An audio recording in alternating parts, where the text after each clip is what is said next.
April 9, 1940, 4:30 in the morning. German warships are moving through the Oslofjord. Akershus Fortress has stood above this harbour for 641 years. It has been besieged 14 times and never taken. Swedish armies, Danish armies, noble rebellions, none of them could breach it. Its walls have seen 7 centuries of Norwegian history. By noon on April 9th, the Germans are inside.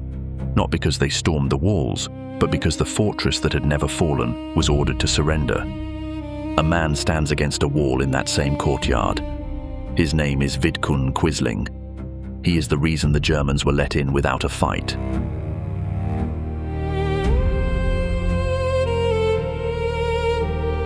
In 1299, King Håkon V of Norway moved his capital to Oslo and began building a fortress to defend it. He chose a rocky promontory, a position that geography had already half fortified before a single stone was laid. The Wolf Tower was the first to rise. It was besieged 14 times. It never fell. The most famous siege came in 1658, when the Swedish king Karl X Gustav had conquered most of Norway. The population of Oslo burned their own homes to deny him supplies, a scorched earth defense. The fortress held. Carl Gustav gave up and went home. For most of its history, Akershus was not just a fortress, it was also a prison, a place where the unconquerable walls kept people in as effectively as they kept enemies out. The underground levels, carved partly into the rock of the promontory itself, held prisoners for centuries. The stone here doesn't just hold the weight of the fortress, it holds the weight of 700 years of confinement. The conditions varied with the status of the prisoner.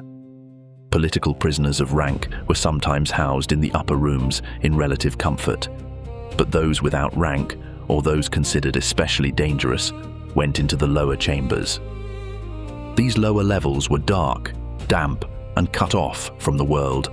No light, no fresh air, and a limited supply of food and water. Here, time became a fluid, meaningless concept. But even in these depths, there was a place feared above all others. A chamber called Merkastakammer, the darkest room. Access was only through a trapdoor in the floor above. A prisoner lowered into Merkastakammer had no window, no light, and no way to mark the hours or days. The only contact with the outside was the sound of the trapdoor opening and the lowering of a food bowl on a cord.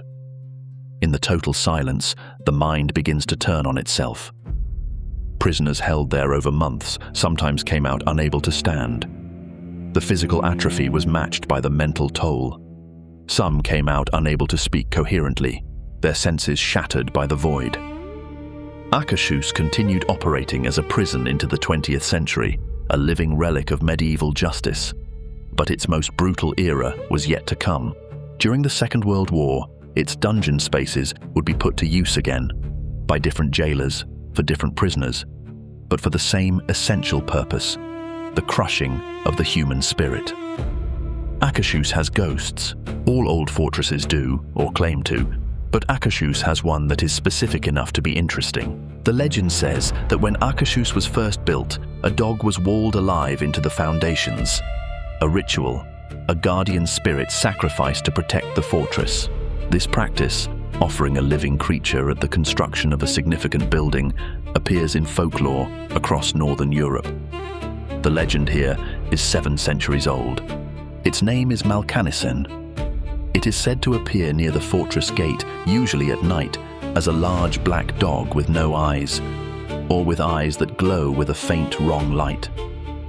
Any soldier of the garrison who sees Malkanisen is said to die within 3 months. The legend has been taken seriously enough that sightings were documented by garrison commanders over the centuries. Whether those soldiers truly met their end is a matter of record keeping that hasn't survived in detail. But the reports remain.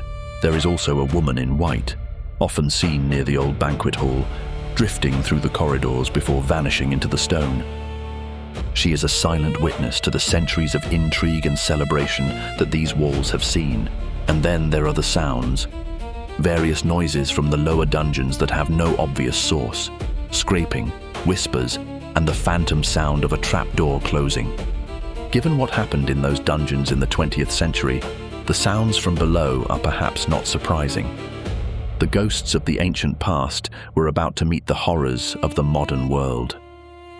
Germany invaded Norway on April 9, 1940, as part of Operation Weserübung, a simultaneous assault designed to deny Britain a northern flank.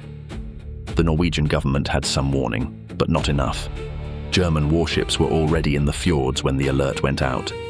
In Oslo, the king, the royal family, and the national gold reserves were loaded onto vehicles and driven north in the early hours, a desperate improvisation. But further south, Akershus Fortress stood in the way. An old fortress manned by older men with century-old guns, about to perform a miracle. Colonel Birger Eriksson faced his officers. He knew his country's future was in the balance. He spoke the order, and the moment everything changed. The ancient guns fired, blinding flashes in the dark. Smoke rolled from the barrels as the crew reloaded for the second volley. The modern cruiser Blücher was hit. It listed visibly, fire spreading through the hull. The delay allowed the Norwegian royal family to escape, but Oslo itself could not be defended. The unconquered fortress fell, not to a siege, but to a signature. The Nazi flag rose over the towers. Under German occupation, Akershus became a headquarters. Medieval halls that housed Norwegian kings now housed German officers. The man the Germans installed was Vidkun Quisling. On the morning of the invasion, he went on the radio and declared himself leader of a country that would never forgive him. His party had almost no electoral support, but it ended up running the country. The smallness of the thing caused such immense damage. Under his government, the deportation of Norwegian Jews began. Families were taken from their homes in the cold mechanics of the Holocaust. On November 26, 1942, 532 Norwegian Jews were loaded onto the SS Donau. Most would be dead within days of arrival at Auschwitz. The Akershus dungeons filled again, this time with resistance fighters. Men from the 1940s facing the same damp stone that held prisoners for centuries. Executions became a regularity in the courtyard. Some were caught in sabotage, some betrayed. Their names would eventually fill a wall. Germany surrendered on May 8, 1945. The occupation was over. Crowds flooded the streets, and the reckoning began. The Norwegian flag rose once more over the fortress towers, catching the spring light. It was finally coming home. Quisling was arrested at the Grand Hotel. He did not flee. He believed he could argue his way out of the consequences of treason. The trial was meticulous. The government was determined that justice would be done properly, by legal process, without summary executions. He still believed he would be vindicated. He could not accept that collaboration with murderers was incompatible with love of country. The evidence was overwhelming. The deportation orders, signed by his own hand, sealed his fate. Quisling was convicted on all counts and sentenced to death. His legal appeals were rejected. The end was coming. October 24th, 1945. Before dawn. The courtyard was prepared, the same wall where resistance fighters had stood. He was allowed to write one final letter to his wife. He declined a blindfold. He would face his end with his eyes open.